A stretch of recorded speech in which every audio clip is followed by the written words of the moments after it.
for Kylian Mbappe. Here's Sabitzer. It's taken by Angel Di Maria and glanced in brilliantly by Marquinhos. Back decision by Galassia, back ball as well. It's going to fall here for Di Maria, and they take the prize. There's the cross, there's the match. Short offside.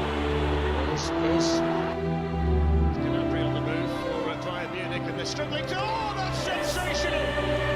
That is out. Teresic with the ball in. How on earth did that not go in? It's in now, and it's him again. It's Serge Gnabry.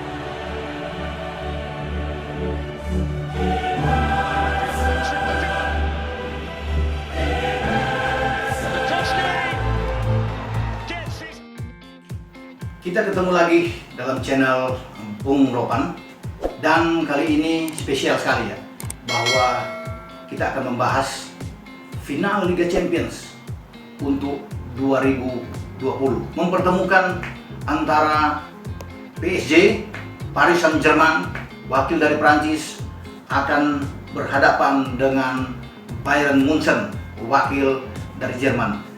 Artinya ini sesuai prediksi saya juga di awal juga, bagaimana ya, di YouTube saya sebelumnya saya memprediksikan paling enak memang kalau final itu yang ideal untuk Liga Champions musim ini mempertemukan antara dua tim dari dua kubu dan dua negara berbeda, dan dua-dua adalah tim favorit.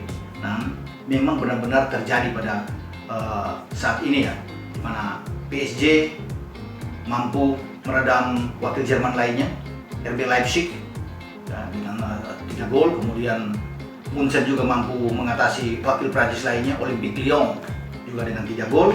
Dan akhirnya kedua tim favorit ini akan bertarung di babak final Liga Champions. Dan kalau kita bicara review atau ke belakang lagi dengan hasil pertandingan yang diperoleh PSG ketika mereka mampu meredam kuda hitam ya, bagaimana Leipzig yang berambisi untuk mencetak sejarah tapi akhirnya digagalkan oleh PSG.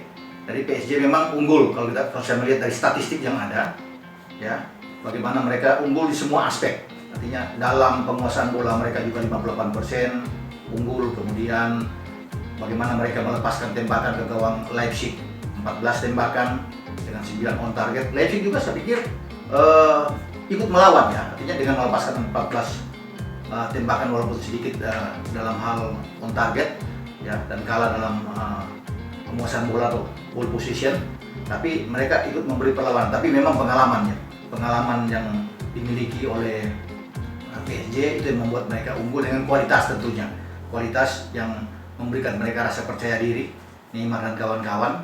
Dan ini pertarungan antara dua pelatih atau Jerman ya, bagaimana Thomas Tuchel di PSG dan juga seorang muridnya ya, Julian Nagelsmann yang ada di Leipzig. Dan taktik maupun strategi dari Tuchel ini mampu meredam apa yang dilakukan oleh Nagelsmann. Dalam pertandingan ini, bagaimana Tuchel mengubah dua pemain yang ada, Icardi yang tadinya dimainkan di babak perempat final, kemudian tidak dimainkan di semifinal, dan posisi dia digantikan oleh Di Maria ya, bermain di 3 pemain depan ya. Di Maria mendampingi Neymar di sana, dan juga Mbappe masuk. Kemudian bagaimana juga Tuchel menarik duduk di bangku cadangan Idris Gueye, dan dia memasukkan Leandro Paredes untuk bermain di tengah menopang Marquinhos juga yang ada di sana bersama dengan Ander Herrera. Jadi 3 gelandang yang ada di sana. Yang menariknya di sini bahwa Marquinhos ini sebenarnya adalah seorang pemain belakang, bek tengah. Jadi dia di Ligue 1 selalu berpasangan dengan rekan setim dia, Thiago Silva yang juga kapten ke-11 dari PSG. Tapi karena ada Kimpembe yang dimasukkan oleh Tuchel untuk bisa duet di bek tengah bersama dengan Silva, sehingga Marquinhos ini punya kekuatan juga sebagai seorang gelandang bertahan. Artinya sebagai destroyer di tengah, pemutus bola dari tengah sebelum sampai ke Silva dan Kimpembe itu ada di Marquinhos. Dan Marquinhos ini adalah pemain yang juga senang membuat gol ya. Bagaimana juga dia membuat gol sebelumnya, dan untuk ikut menentukan kemenangan ketika melawan Atalanta. Mereka nyaris kalah, dan untung di menit-menit akhir injury time Marquinhos bisa membangkitkan lagi semangat timnya mencetak gol sebelum Choupo-Moting ikut membuat gol dan mereka akhirnya lolos. Dan saya katakan, ketika tim seperti PSG ini lolos dari lubang jarum yang hampir membuat mereka sudah kalah setelah 90 menit tertinggal dari Atalanta, sekarang mereka berada di final. Mereka melewati babak semifinal juga, mengalahkan tim yang penuh kejutan, yang mengalahkan Atletico Madrid seperti Leipzig ya. Dan mereka sekarang ada di final. Nah, bukan tidak mungkin PSG juga akan tampil sebagai juara ya, karena mereka seharusnya sudah tersisih melawan Atalanta dan faktor keberuntungan ini yang membawa mereka sekarang ada di final Liga Champions. Jadi dengan materi pemain yang bagus, kualitas mereka yang bagus hampir di semua lini, ditunjang juga dengan faktor keberuntungan ini dalam sepak bola yang selalu terjadi, bukan tidak mungkin mereka bisa menjadi juara dan menjadi juara pertama, karena ini pertarungan final antara tim yang baru yang untuk menjadi juara seperti PSG melawan tim yang sudah matang menjadi juara seperti Bayern Munchen yang sudah 5 kali bisa menjadi juara. Jadi ini faktor pengalaman Munchen yang kuat ya, menghadapi dengan motivasi tinggi dari PSG, diikuti oleh kualitas pemain yang sangat bagus ya. Jadi mereka bisa lolos ke final, suatu hal yang luar biasa yang saya lihat dengan perubahan yang dilakukan oleh Tuchel yang sudah saya katakan tadi. Paredes masuk, Di Maria masuk, dan akhirnya Di Maria bisa tampil bagus sekali untuk bisa mewakilkan tim ya, bisa mencetak gol dan dibantu dengan 3 gelandang yang sangat bagus. 4 pemain belakang, 4 back four mereka sangat baik. Kemudian bagaimana ada menariknya juga mantan pemain Bayern Munchen, bek kiri yang dijual ya, diambil oleh Tuchel, yaitu Juan Bernat ya, bermain di bek kiri dan ditopang juga oleh pemain Jerman asal Jerman, pemain muda asal Jerman yang akan diambil oleh Joachim Löw untuk tim nasional ya, yaitu Thilo Kehrer. Pemain muda ini bermain di posisi bek kanan. Jadi ini bek kanan dan bek kiri yang juga sangat bagus, sama seperti 2 bek serang atau full back yang dimiliki oleh Bayern Munchen dengan Kimmich ya, dan Alphonso Davies. Jadi ini pertarungan ini akan sangat menarik, bagaimana Bernat dan Kehrer itu mendampingi melapis 2 bek tengah, Kimpembe dan Thiago Silva. Nah, mungkin di belakang juga ketika Navas tidak bisa bermain, masih ada Rico yang tampil cukup bagus ya, sambil menunggu proses pemulihan dari Navas. Jadi dengan Navas atau dengan Rico yang bermain, saya pikir ini adalah penjagaan sangat bagus karena ditopang dengan lini belakang mereka, lini belakang PSG yang memang sangat kuat ya. Dan ini adalah persembahan terakhir bagi seorang Thiago Silva sebagai kapten ketika dia mampu membawa PSG untuk mengangkat piala atau trofi pertama dalam sejarah di PSG, juara di Liga Champions. Dia akan mengakhiri musim ini dan dengan free transfer ya. Apakah dia akan kembali ke mantan klub dia, AC Milan, kita akan tunggu, karena free transfer walaupun pemain ini sudah di atas 30 tahun, tapi pengalaman dia ya, bagaimana dia begitu tenang, antisipasi bola di lini belakang itu yang membuat penjaga gawang itu selalu merasa tenang, karena di sana ada Thiago Silva, pemainnya mampu mengontrol lini belakang dengan sangat baik, mengantisipasi bola-bola atas juga dengan sangat baik, dan dia akan mengakhiri musim ini bersama dengan PSG, tentunya menginginkan bahwa Liga Champions ini atau piala ini, si kuping besar ini, itu bisa diangkat dan dibawa pulang ke Paris, dan itu menjadi obsesi ya, bukan cuma bagi Silva, tentunya bagi Tuchel juga sebagai pelatih dan juga seluruh pemain PSG.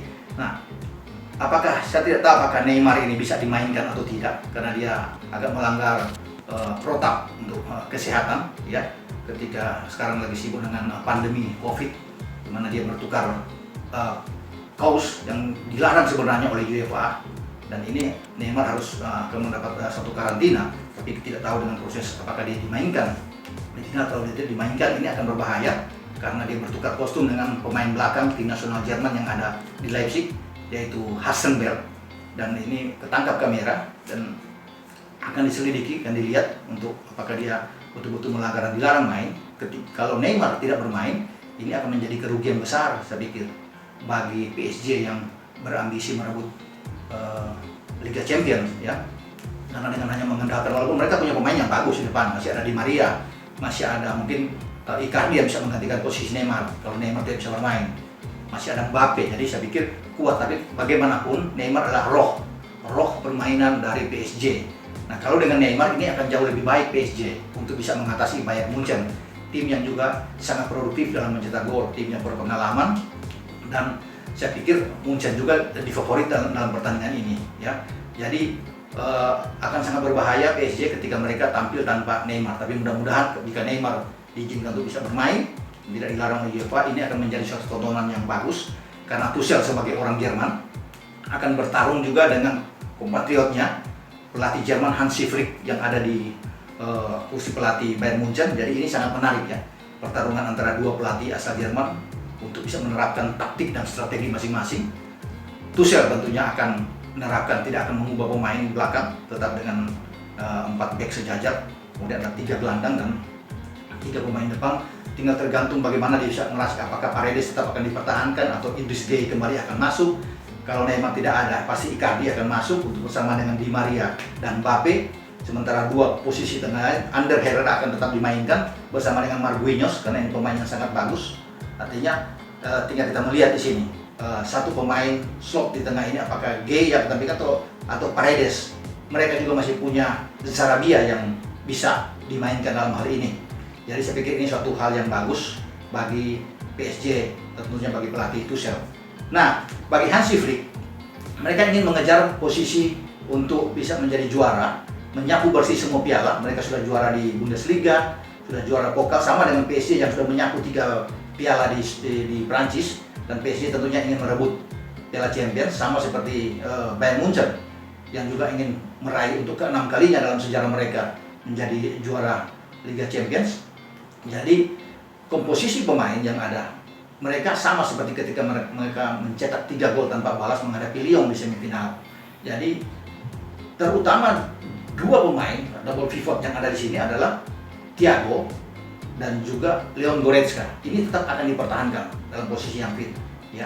Kemudian penjaga gawang kapten ke-11 tentunya tidak akan berubah ya, Manuel Neuer yang memberikan kenyamanan bagi lini pertahanan ya, di bawah mister gawang juga bagi Bayern Munchen. Tinggal kita melihat sejauh mana bek tengah mereka yaitu Jerome Boateng ini bisa fit ya, karena Boateng kemarin ditarik keluar oleh Flick, digantikan oleh Niklas Süle yang masuk, sehingga Niklas Süle berdampingan dengan Alaba dalam pertandingan ini. Nah, kalau fit, saya pikir Boateng akan bermain lebih awal dengan Süle akan cadangan. Jadi Boateng dan Alaba sebagai bek tengah juga akan dikawal, didampingi oleh 2 fullback mereka yang sangat kuat, masih muda tentunya. Kimmich di kanan dan Alphonso Davies di kiri. Saya sudah katakan tadi bahwa di tengah itu tidak akan berubah dengan Goretzka dan Thiago. Sekarang di depan juga pasti tidak akan berubah dengan bagaimana Ivan Perisic yang ada di kiri akan dibantu dengan kekuatan dari kanan Serge Gnabry yang membuat 2 gol pertama ke gawang Lyon, dan dibantu oleh pemain yang sangat pengalaman sekali yaitu Thomas Müller. Thomas Müller ini akan berdiri di belakang striker utama mereka yaitu Robert Lewandowski. Lewandowski yang selalu membuat gol dalam setiap pertandingan, ini juga satu hal yang sangat baik ya. Jadi itu yang dimiliki dengan formasi yang ada di Hansi Flick bersama dengan Munchen.